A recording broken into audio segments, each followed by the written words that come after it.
Welcome back to Axis Anime. My name is Henshin Ikeda, and I'll be doing a walkthrough review of Naruto Shippuden episode 329. If you remember from last episode, we found out Toby finds the real Naruto inside of the Four Tails, but it gets interesting. And when I say it gets interesting, Naruto multiplies himself, see dozens of clones inside of the Four Tails, throwing up Naruto because he starts to pile up.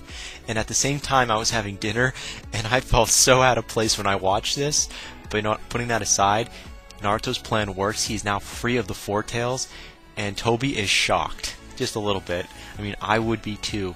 But anyways, moving on past that, toward the end of the episode, we find out Naruto finds the rod located at the Four Tails' base neck, and he starts to pull on it, and eventually the rod, which is located at the base of the Four Tails' neck, comes loose thanks to the other Naruto clone inside of the Four Tails. And that's where the episode ends, and on my final thought and rating at the end of the clip, so stay tuned. But let's dive right on in. So we open up this episode with the Four Tails, and he has yet to be saved by Naruto. And you're wondering, wait a minute, the rod has now been pulled out.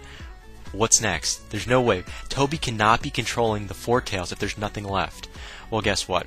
The Four Tails has yet to been saved because 2 of the 3 chains have been broken. We still have 1 chain remaining. I was scratching my head. I'm like, how is that possible? You only had, 1 rod inside of you, Four Tails. Is there another one? Like, okay, so 2 of the 3 rods have been broken. Where's the 3rd one? That's what I was asking myself. If 2 of the 3 rods have already been broken, where's the 3rd one? Now, the Four Tails, in my opinion, is starting to like Naruto. You can see it. They're getting closer, they're talking.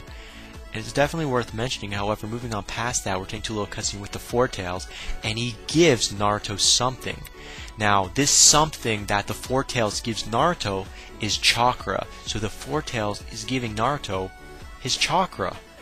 And that's definitely something worth mentioning. How often do we get to see a tailed beast give their chakra to another tailed beast, or ninja in this case?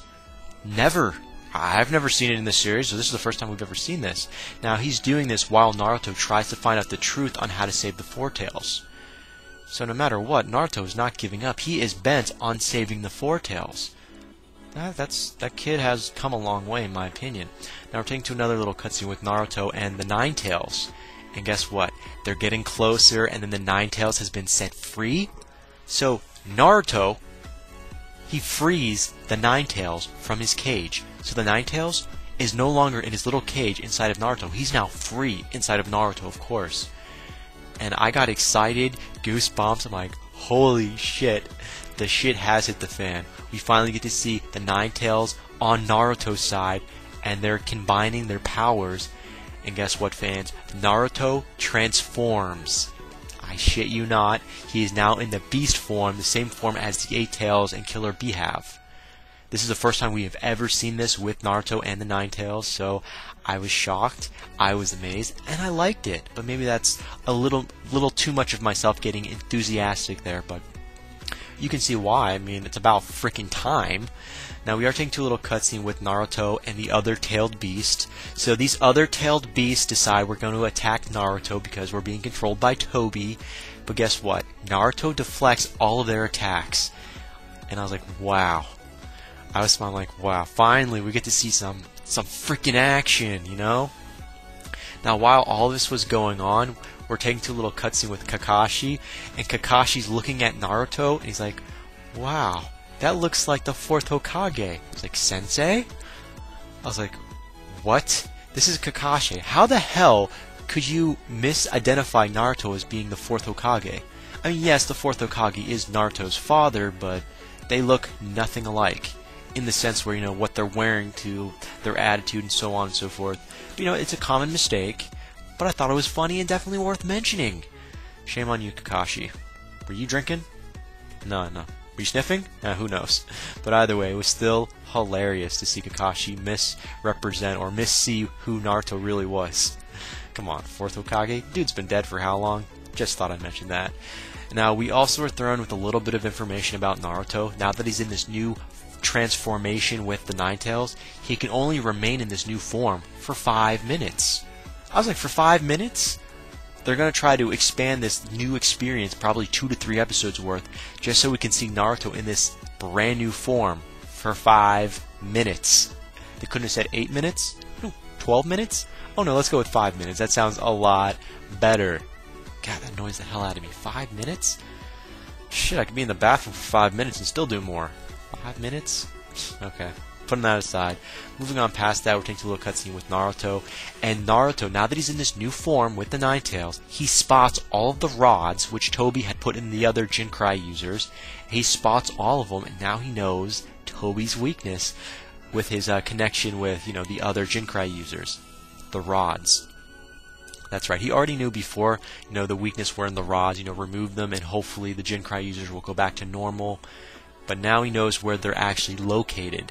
Because we already knew where the Four Tails one was located at, base of the neck, thanks to the Four Tails.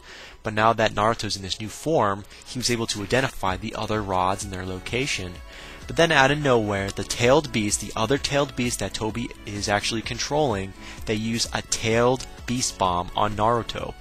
Naruto turns around and he uses his tailed beast bomb, and guess what? Both bombs cancel each other out. It's getting epic. Not epic on a good level, just on a normal level right now, but we're getting there. But hey, it was still worth seeing, in my opinion. I mean, I have yet to see this. Now, while all this is going on, in a new location, Naruto and Kurama, which is the Nine Tails, telepathically have been taken to a different plane of existence because of the other Jinkai users. Now that Naruto is in this new transformation, he's with the Nine Tails, he's now able to obtain this new plane of existence when summoned by the other Jinkai users and Tailed Beast.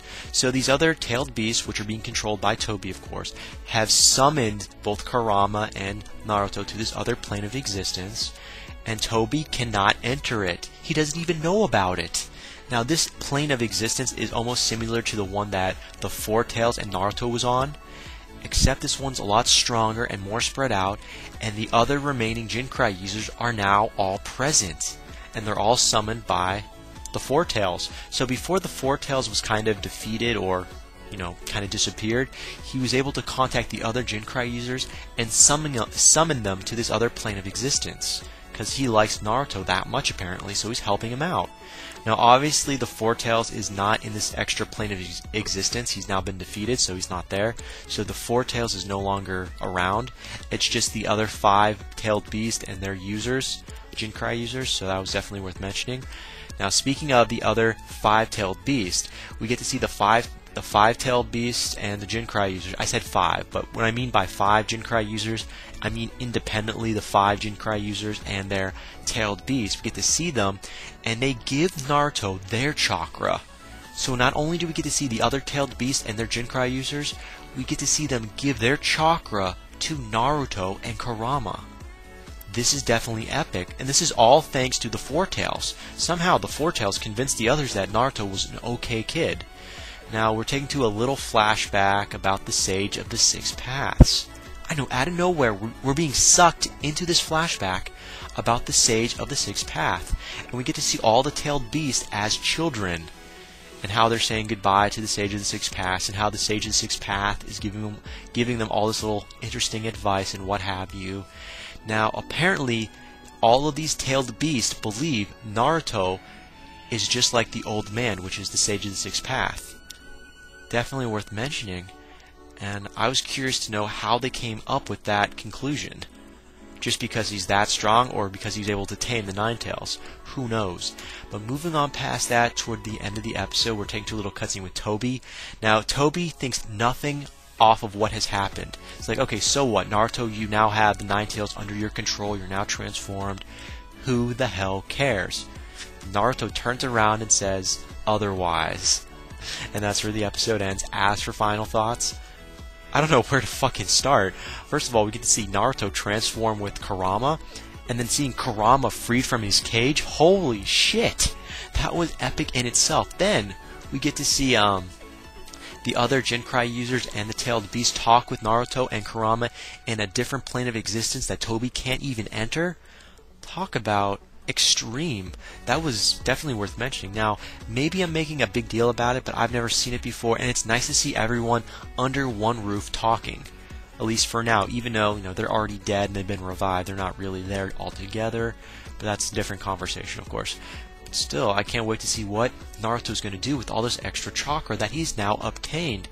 And of course, what is Toby going to do now that he has a stronger opponent ahead of him?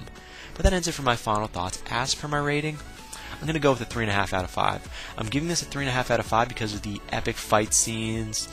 No real new information. I mean, we got a little bit of new information in this episode, but not enough for me to really get enough from it. So for me, the reason why I'm giving this a 3.5 out of 5 instead of a 2.5 out of 5, it was because of Naruto's evolution with the Nine Tails, plain and simple.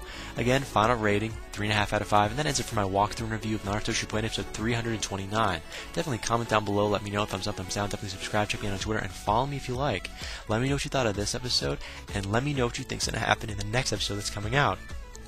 But again, guys, I gotta go. I gotta hit the bricks. And before I go, I have to say it, and I always say it. You can't stop the access, but you can watch the feed. I'll see you later, guys.